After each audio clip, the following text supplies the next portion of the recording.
Hello and welcome to the wonderful world of Mindzai. My name is Brendan and welcome to episode 217 of Unboxed. And today I want you to come with me and you'll be in a world of 400% Bearbricks because we're going to be opening this Wonka 400% Bearbrick from Medicom Toy. Wonka specifically from the prequel film Wonka, not Willy Wonka the Chocolate Factory. That's a bit of an old boy. So, we got so much time and so little to do. So, wait, scratch that, reverse it.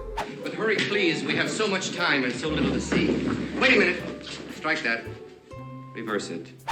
Yeah, and let's get unboxed. But before we begin, did you guys like? Did you subscribe? Make sure you tune in for all kinds of great content, from unboxings to artist interviews. So here we have the box of the 400% Bearbrick itself. You can see we have Wonka all nice and ready with all little iconography like his cane, his top hat, his little suitcase, and all of the many candies sort of scattering about in this green background with the purple and the gold border going around here. Medicom Toy, nice, nice.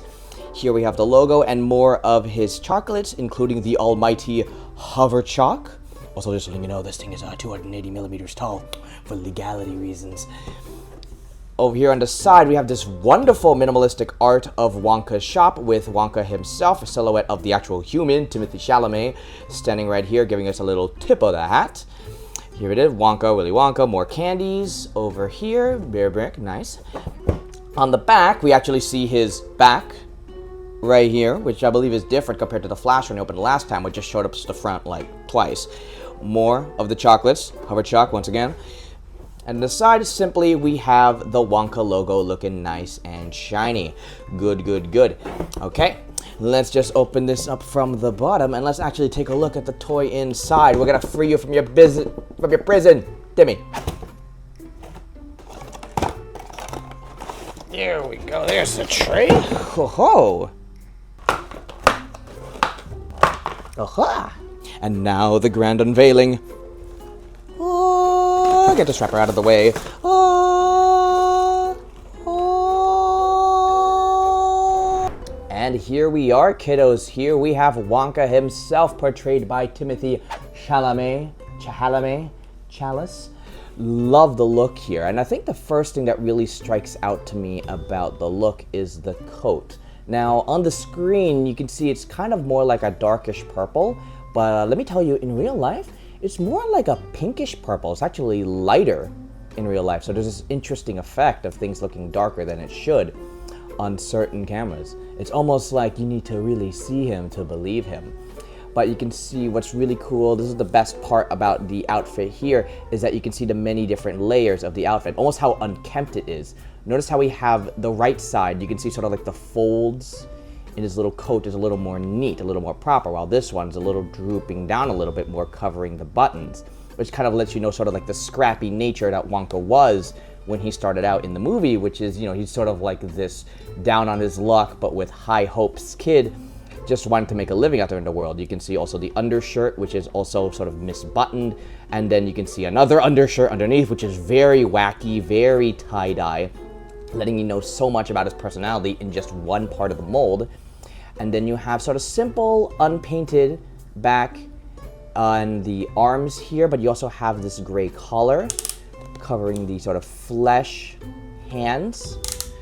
Then down here is where the pants sort of continue. You can see the coat parting over here, revealing the actual pants here. So you can see coat starts, and then moves away. You can see sort of the same effect going on in the sides. So you can see the sides of the pants. You can actually see that it's still sort of this beige, yellow quality. And then we have his brown boots. And then you can see over here, there's the Bearbrick logo and the Medicom logo all stamped in here. The brown boots continue onwards. You can see the Warner Brothers Entertainment copyright right there. Yes, legality. And then we have the face.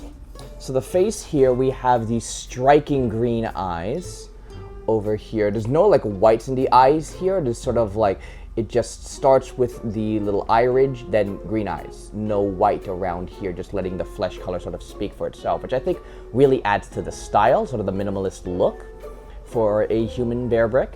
You can see that we have ears drawn here. We have this mouth, which is kind of like, this was like, you know, like the uwu cat mouth you would see in like anime, which I guess kind of fits Wonka, right? He's a bit of a mischievous little rascal, especially later on in life, Gene Wilder. Hey, get away from that thing! Stop, don't, come back. I think the funny thing here too is the hat, how they actually try to convert the hat, because Bearbricks, they can't really have an accessory on their head. They're meant to look uniform, look really good on the shelf, lined up with other characters. So how do we get Wonka's iconic top hat right? And what they did is that it starts off at the top of the head like normal, almost like a helmet, but then you can see on the clear of the ears here, the top hat sort of like stretches out and then stops. Almost looks like cat ears. But then top hats also have this long ridge along, like this long rim.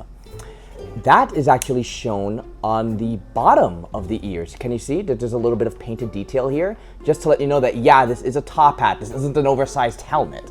So I think that's really clever how Medicom actually manages to find a workaround to let you know that this is still Wonka with all of the Wonka-isms from the purple to the hat. What did you all think about the Wonka movie, by the way? I honestly really love it. And I'm not just saying that just because the toy's right here and I'm chilling. I really do mean it. Because that movie was released during Warner Brothers' 100th anniversary. And while it wasn't like billed as the 100th anniversary film the same way, say, Disney and Wish did it, I still think from the creative techniques that they used, from the directing, the musical numbers, and just the overall whimsical tone, it really does sort of feel like a perfect sort of homage to some of the movies that put Warner Brothers on the map back in the day, whether it was, well, Willy Wonka and the Chocolate Factory for one, but also Wizard of Oz, or even just a little bit of Casablanca in there. So speaking as a cinephile, Wonka really just hit a lot of these boxes, so it's really cool to sort of have the figure right there in front of me. Wonka, of course, has all of the trademark Bearbrick isms in terms of articulation. We have the lovable ratchet joints. Love that. Love the click. Really nice and solid. You have swivel at the hands. You have a hip joint swivel. You have legs that go back and forth. You have a head swivel. And that's really all you need, right? It's simple, effective. More articulation than a Lego minifigure, because look at that hip joint. And that is a wrap, folks. Thank you so much for joining me on this Scrumdiddlyumptious adventure. What did you think about the Wonka figure? What did you think about the Wonka movie? Let me know into the comments below, and don't forget to like and subscribe, all that good jazz. And as always, keep your mind's eye wide open.